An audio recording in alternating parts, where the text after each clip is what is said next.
Hi, everybody. John Haldi here, and I got David Cooper back with me. David, how are you? Well, how about you, John? I'm good. I'm looking forward to continuing the series that we started on how to become a TSP.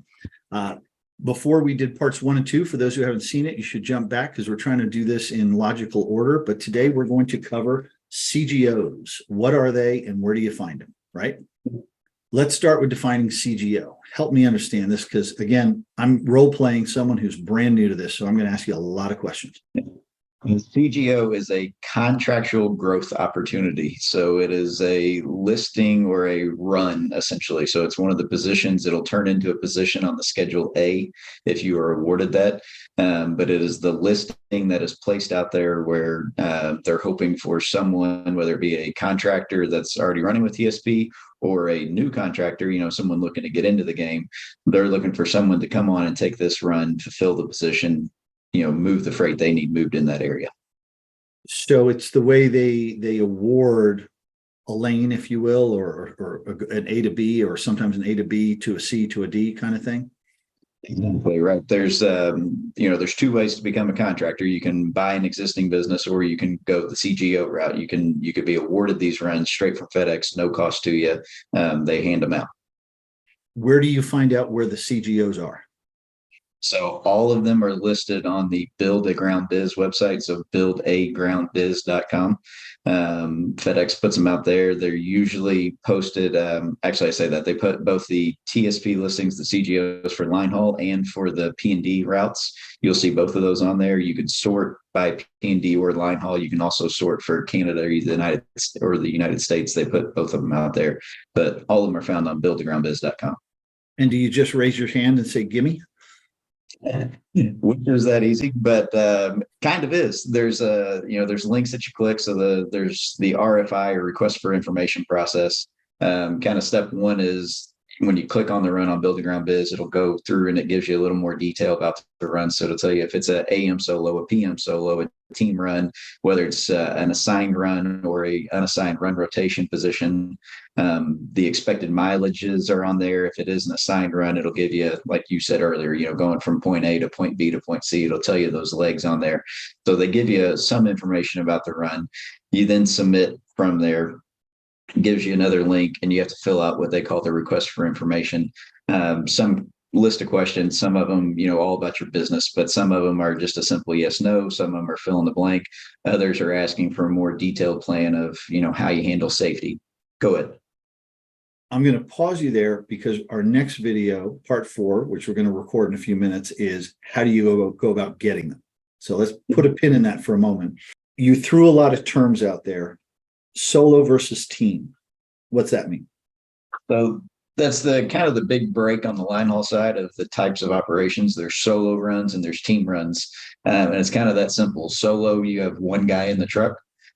Typically, those runs are an out and back is the common term, but they will leave the hub and they will be back to the hub wherever they started the same day. So the guy goes home, he can sleep in his bed that night. Some solo runs do go out and they are a layover or a lay 10 run, referring to the hours of service rules where you have to, lay 10 hours after driving for 11, but they would go 600 miles out. You sleep in the truck or you get a hotel room and then you come back. The team runs, on the other hand, would be if you and I were teams, we'd be in the truck together. I'd drive my shift, you drive your shift, the other guy sleeping in the back during that time. Oh, God, your worst nightmare, having me in a truck with you all week. So AM versus PM, what's that mean? Time of day when they're running. The AM rotations, by letter of the contract, go from 4 a.m. to 4 p.m. And then the PM contract start at, the PM run rotation would be a 4 p.m. to 4 a.m. Most hubs that I've operated in, most hubs that I've seen, most guys you talk to, the AM rotation slots. Some hubs start early, can be as early as 4 a.m. A lot of guys are getting out between 8 and 9 up to 11 o'clock. The PM rotations usually kind of hub to hub, but it goes with the sorts. If there's an afternoon sort, they'll run some trucks out at 6 p.m. and then they may fire up another sort to where they have a lot of trucks going out again around midnight. But it's all time of day, whether the trucks are running during the day, during the night. Some contractors will take advantage of that and they can slip seat the tractor and run a guy day and night, both running solo in one truck. Would you talk AM or PM for a team, or does it not really apply there? For team, it doesn't matter. So the teams are they're on their rotation for 7 days a week. They can call a team to go any time of day, 24 hours a day. The only way you would not get called is if your team is already out running somewhere. They can't give you a decline if your team's already out in the network moving freight somewhere else. And for either team or solo, are they 5 day a week runs? Are they 3 day a week? Are they 6? How does that work? So it kind of changes and it really depends on the posting. That is one of the pieces of information that's provided on there. Some of the postings that go out are 7 day week runs. Some recently have been dropped to 6. And then others are going out as just 5 day a week runs. So you really have to pay attention to those details, whenever you're looking at the listing itself. Because I mean, I would think if it's 5 days a week, that's sort of the normal work schedule for someone, right? Yeah. And then also that's typically the normal schedule, but you need to be careful because recently there's been some runs go out and it'll be a 5 day work week, but it may be a Wednesday through Sunday or a Saturday to Thursday. So pay attention to the schedules and look at them that way and to know really what you're getting into. And if it's 7 days a week, are you going to find a driver who wants to work every day and never take a day off? Or do you have to think in terms of how do I staff that? Most TSPs that I work with, or most TSPs that I know, they would take the look of going for a part-time driver, or possibly 2 drivers working. A lot of guys will call it a fireman schedule, but a 4 on 3 off or a rotating Wednesdays, that kind of thing. But different alternative schedules to provide the 7 day coverage. Gotcha. Hours of service laws would make it difficult for one driver to run 7 days a week, continuous, week after week after week. Oh, okay. That's the DOT and FMCSA stuff. Right. Okay. And do some people get even more complex combining more than 2 runs, like 3 or 4 runs and bouncing schedules around to fill them? Absolutely. That's the kind of a name of the game as a contractor, is fulfilling the runs and, getting your drivers the paycheck they want while providing FedEx the power they want and the power they need. That balance and that dance is what a lot of contractors do on a daily basis. So unassigned versus assigned, what's that mean? Unassigned run rotation, that is, you can be called to go anywhere that FedEx needs you to go. So one day, if it's, let's call it easy, and say you're in my neck of the woods and you're running out of Louisville, Kentucky. One day they could call you and say, we need you to go to Noki twice, which is northern Kentucky, 90 miles away. The next day they could call and say, okay, we need you to go down to Nashville. Right. The next day they may not have freight for you at all. And you're just sitting. And then they call the next day and it's in Indianapolis and Anoki, but it's a spot on the rotation. Any hub, it can be different. It's a very important question to ask when going in for these CGOs is, if it is an unassigned, how many unassigned runs rotation spots are there? Because if there's 30 at a hub, if you're number 28, once your position's called, all 30 of those get called before it gets back around to you.